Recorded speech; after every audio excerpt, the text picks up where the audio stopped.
ইলিয়াস আলীর বিষয়ে চাঞ্চল্যকর তথ্য ফাঁস। বিএনপি নেতা ইলিয়াস আলীকে হত্যা করা হয়েছে। এদিকে তৃণমূল চায় একক, জোটে তৎপর জিএম কাদের। জানাবো ওসমান হাদি হত্যা চেষ্টা, ফয়সালের জামিন বিতর্ক নিয়ে আসিফ নজরুলের স্ট্যাটাস। এবং সর্বশেষ জানাবো প্রধান উপদেষ্টাকে সিঙ্গাপুরের পররাষ্ট্রমন্ত্রীর ফোন, হাদির অবস্থা অত্যন্ত সংকটাপন্ন। দর্শক শুনছিলেন সংবাদ শিরোনাম, এবার জানিয়ে দিব বিস্তারিত সংবাদ। তবে তার আগে অনুরোধ থাকবে ভিডিওটিতে একটি লাইক দিন এবং ভিডিও সম্পর্কে আপনাদের গুরুত্বপূর্ণ মতামত কমেন্ট করে জানিয়ে দিন। আপনাদের প্রতিটি কমেন্ট আমাদের অনেক অনুপ্রেরণা যোগায়। ইলিয়াস আলীর বিষয়ে চাঞ্চল্যকর তথ্য ফাঁস। বিএনপি নেতা ইলিয়াস আলীকে হত্যা করা হয়েছে। বিএনপি নেতা ইলিয়াস আলীকে হত্যা করা হয়েছে বলে জানিয়েছেন চিফ প্রসিকিউটর তাজুল ইসলাম। আজ সাংবাদিকদের এক প্রশ্নের জবাবে তিনি বলেন, ইলিয়াস আলীকে উঠিয়ে নেওয়া এবং পরে হত্যা করা হয়েছে বলে তদন্তে জানা গেছে। সাংবাদিকদের প্রশ্নের জবাবে তাজুল ইসলাম বলেন, বিএনপি নেতা সাজিদুল ইসলাম সুমন সহ 8 জনকে তুলে নেওয়ার কাজটি জিয়াউল আহসানের নির্দেশ ও তার প্রত্যক্ষ তত্ত্বাবধানে হয়েছে। ইলিয়াস আলীকে উঠিয়ে নেওয়া এবং পরে হত্যা করা হয়েছে বলে তদন্তে জানা গেছে। ছাত্র শিবিরের নেতা গোলাম কিবরিয়া, হাফেজ জাকির, চৌধুরী আলম এরকম উল্লেখযোগ্য গুমের ঘটনার প্রতিটির পেছনে পরিকল্পনাকারী হচ্ছেন জিয়াউল আহসান। চিফ প্রসিকিউটর আরও বলেন, বিএনপি নেতা সালাউদ্দিন আহমেদকে তুলে নেওয়া এবং পরে ভারতে পাচার করে দেওয়ার পেছনে জিয়াউল আহসান ছিলেন। বিচারের স্বার্থে এগুলোকে আলাদা করা হয়েছে যাতে আরও সুষ্ঠুভাবে সাক্ষী উপস্থাপন করা যায়। তিনি বলেন, আপাতত আমরা শতাধিক মানুষের হত্যাকাণ্ডের ব্যাপারে চার্জ দাখিল করেছি, বাকি আরও 5 শতাধিক হত্যাকাণ্ডের বিষয়ে তথ্য প্রমাণ আমাদের হাতে আছে, এগুলোকে আলাদাভাবে দাখিল করা হবে। তৃণমূল চায় একক, জোটে তৎপর জিএম কাদের। এককভাবে 300 আসনে নির্বাচনের পক্ষে জাতীয় পার্টি তৃণমূলের নেতারা তারা মনে করছেন আওয়ামী সমর্থকদের ভোটে অনেক ভালো করবেন তারা। জবাবে পার্টির চেয়ারম্যান জিএম কাদের বলেছেন, জোটগত নির্বাচন করলে ফের বৈঠক করে তারপর সিদ্ধান্ত নিতে চান। বৈঠকে অংশ নেওয়া জাতীয় পার্টির একজন প্রেসিডিয়াম সদস্য নাম প্রকাশ না করার শর্তে বলেছেন, প্রায় সব জেলার নেতারাই অংশ নিয়েছিলেন, প্রায় সকলেই এককভাবে নির্বাচনের পক্ষে মতামত দিয়েছেন। তারা বলেছেন, আওয়ামী লীগ যেহেতু নির্বাচন করছে না, আওয়ামী লীগের কর্মী সমর্থকরা কোনো অবস্থাতেই বিএনপি জামাতকে ভোট দেবে না।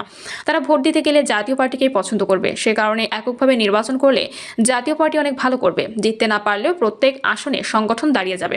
তবে জাতীয় পার্টি তৃণমূলের নেতাদের মতামতের প্রতিফলন খুব কম সময়ে হয়েছে। 2024 সালে নির্বাচনের পূর্বেও জিএম কাদের এভাবে জেলার নেতাদের ডেকে মত বিনিময় করেছিলেন। সেখানে 60 বক্তার মধ্যে 57 জন নির্বাচন বর্জনের পক্ষে মতামত দিয়েছিলেন, কিন্তু পরে ঠিকই নির্বাচনে অংশ নিয়েছিল জাতীয় পার্টি।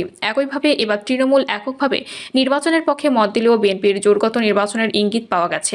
বৈঠকে অংশ নেওয়া রংপুর এলাকার একজন সম্ভাব্য প্রার্থী বলেন, আমার আসনে আওয়ামী লীগের সমর্থকরা বলছেন আপনি প্রার্থী হন, আমরা আপনার সঙ্গে আছি, আমরা কোনো জোর চাই না, এককভাবে নির্বাচনের লড়াইয়ের কথা বলেছি। বৈঠক সূত্র জানিয়েছে, জিএম কাদের তার বক্তব্যে বলেছেন, আমরা এককভাবে নির্বাচনের প্রস্তুতি নিচ্ছি, তবে যদি কোনো দল আমাদের সঙ্গে জোটের আগ্রহ দেখায় তাহলে আবার সকলের মতামত নিয়ে চূড়ান্ত করা হবে। নির্বাচনের জন্য এখনও লেভেল প্লেইং ফিল্ড তৈরি হয়নি। আইন শৃঙ্খলা পরিস্থিতি এখনও ভোটের অনুকূলে নয়। পরিস্থিতি উন্নতি না হলে ভোট নেওয়ার সিদ্ধান্ত পুনর্বিবেচনা করা হবে। বৈঠক শেষ সংবাদ সম্মেলনে জাতীয় পার্টির মহাসচিব ব্যারিস্টার শামীম হায়দার পাটোয়ারী বলেছেন, জাতীয় পার্টি মনোনয়ন জমা দেওয়ার সিদ্ধান্ত নিয়েছে, তবে পরিস্থিতি দেখে নির্বাচনের বিষয়ে সিদ্ধান্ত নেবে। বর্তমান আইন শৃঙ্খলা পরিস্থিতি অত্যন্ত হতাশাজনক। কোনো জাতীয় নির্বাচনের পূর্বে এত নাজুক পরিস্থিতি ছিল না।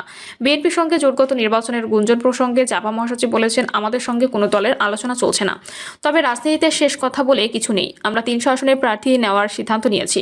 সরকার যদি নিরাপত্তা দিতে না পারে তবে সিদ্ধান্ত পুনরায় বিবেচনা করব। আমরা আইন শৃঙ্খলা পরিস্থিতি উন্নয়নে আহ্বান জানাচ্ছি। সকল দলের অংশগ্রহণ যদি গ্রহণযোগ্য নির্বাচন করতে না পারি তাহলে দেশ গভীর সংকটে পড়বে। তিনি বলেন, আমরা মনে করছি একটি একতরফা পাতানো নির্বাচন হতে পারে কিংবা মিডিয়া ভোট হতে পারে। সকলের মতামতের প্রতিফলন নাও হতে পারে। নির্বাচনের জন্য প্রশাসনকে নিরপেক্ষ করা, জাপানে তাদের মিথ্যা মামলা প্রত্যাহার, যারা মিথ্যা মামলায় আটক রয়েছে তাদের মুক্তি দিতে হবে। ওসমান হাদি হত্যা চেষ্টা, ফয়সালের জামিন বিতর্ক নিয়ে আসিফ নজরুলের স্ট্যাটাস। জামিন বিতর্ক নিয়ে সামাজিক যোগাযোগ মাধ্যম ফেসবুকে স্ট্যাটাস দিয়েছেন অন্তর্বর্তী সরকারের আইন উপদেষ্টা ডক্টর আসিফ নজরুল। রাতে স্ট্যাটাস দেন তিনি। আসিফ নজরুল বলেন, আমাদের প্রিয় ওসমান হাদিকে হত্যার উদ্দেশ্যে গুলিবর্ষণ করেছে ফয়সাল করিম মাসুদ নামের এক ছাত্রলীগ সন্ত্রাসী। তাকে র্যাব গ্রেপ্তার করেছিল গত বছর। এরপর তার জামিন রয়েছে হাইকোর্ট থেকে। এই প্রসঙ্গে জামিন নেওয়ার ন্যায্যতা নিয়ে বিভিন্ন মহলে আবারও আলোচনা বিতর্ক উঠছে। প্রথমেই বলে রাখি, হাইকোর্ট বিচারিক কাজে স্বাধীন একটি প্রতিষ্ঠান। হাইকোর্টের উপর আইন মন্ত্রণালয়ের কোনো নিয়ন্ত্রণ পৃথিবীর কোনো দেশে থাকে না, বাংলাদেশেও নাই। কাজেই সেখানে ফয়সাল করিম মাসুদের জামিন হওয়ার সাথে আইন মন্ত্রণালয়ের কোনো সম্পর্ক ছিল না। ফয়সাল করিম মাসুদ গত বছর জামিন পেয়েছিল 8 মামলায়। হাইকোর্টে 8 মামলার জামিন সহজে হওয়ার কথা নয়। এটি তখনই হতে পারে যখন প্রভাবশালী আইনজীবীরা এসব মামলা মামলায় জামিন নেওয়ার পক্ষে অবস্থান নেন। এই আইনজীবীরা অধিকাংশ বড় রাজনৈতিক দলগুলোর নেতা। অভিযোগ রয়েছে যে তাদের প্রভাবে এসব জামিন হওয়া সহজতর নয়। তিনি বলেন, হাইকোর্টের প্রদত্ত জামিনের বিচারিক বিবেচনা কতটা থাকে তা নিয়ে প্রশ্ন তোলার অবকাশ থাকে। যেমন হাইকোর্টের একটি বেঞ্চে কিভাবে 4 ঘন্টার 800 মামলায় জামিন হয়েছিল তা নিয়ে আমি কয়েক মাস আগে প্রকাশ্যে প্রশ্ন তুলেছিলাম। এজন্য এক শ্রেণীর আইনজীবীদের পক্ষ থেকে আমার পদত্যাগ পর্যন্ত দাবি করা হয়েছিল। জামিন পাওয়ার সুযোগ আমাদের আইনে রয়েছে, কিন্তু গুরুতর অপরাধের সঙ্গে যে অপরাধীর সংযোগ অত্যন্ত স্পষ্ট। যে অপরাধী চিহ্নিত সন্ত্রাসী এবং যে ব্যক্তি জামিন পেলে পুনরায় অপরাধ করতে পারে বা অন্য কারো জীবন বিপন্ন করতে পারে, তাকে জামিন দেওয়া অস্বাভাবিক ও অসংগত। এ নিয়ে আমি প্রকাশ্যে বলেছি। প্রধান বিচারপতির সাথে দেখা হওয়ার সময় ওনার কাছে উচ্চ আদালতে অস্বাভাবিক জামিন আমার উদ্বেগের কথা জানিয়েছিলাম। কিছু জামিন নিম্ন আদালত থেকেও হয়েছে গত 16 মাসে। আমরা সেসব মামলায় কাগজপত্র পরীক্ষা করে দেখেছি। অধিকাংশ ক্ষেত্রে এসব মামলায় আসামি কিভাবে অপরাধটিতে জড়িত পুলিশ তার কোনো তথ্য অভিযোগপত্রে দেয়নি। এমনকি আসামি দলীয় পরিচয় পর্যন্ত মামলার কোনো কাগজে উল্লেখ করেনি। এরপরও আমি যথাযথ বিচারিক বিবেচনা না করে যেনতেনভাবে জামিন না প্রদান করার কথা বলেছি। কিছু ক্ষেত্রে যথাযথ ব্যবস্থা গ্রহণ করা হয়েছে। জামিন বাণিজ্যে তারা লিপ্ত আছেন, তাদেরকে বলছি এবার থামুন।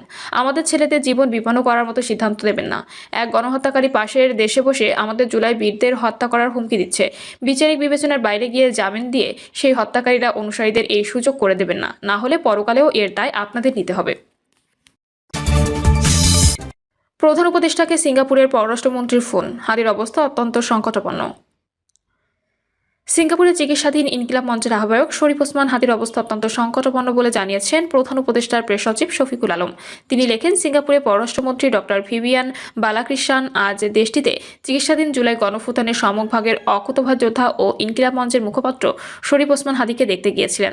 রাত 9:40 ডক্টর ভিভিয়ান বালাকৃষ্ণন প্রধান উপদেষ্টা প্রফেসর মোহাম্মদ ইউনুসকে ফোন করেন এবং হাদির চিকিৎসা কার্যক্রম সম্পর্কে তাকে অবহিত করেন। তিনি জানান, হাদির অবস্থা অত্যন্ত সংকটাপন্ন। প্রধান উপদেষ্টা দেশবাসীকে শান্ত থাকার আহ্বান জানিয়ে হাদির জন্য দোয়া ও প্রার্থনা করার অনুরোধ করেছেন বলে পোস্টে তিনি উল্লেখ করেন। প্রিয় দর্শক, এই ছিল এখনকার সর্বশেষ সংবাদ। আপডেট সব সংবাদ পেতে চ্যানেলটি সাবস্ক্রাইব করে বেল আইকনটি ক্লিক করে রাখুন।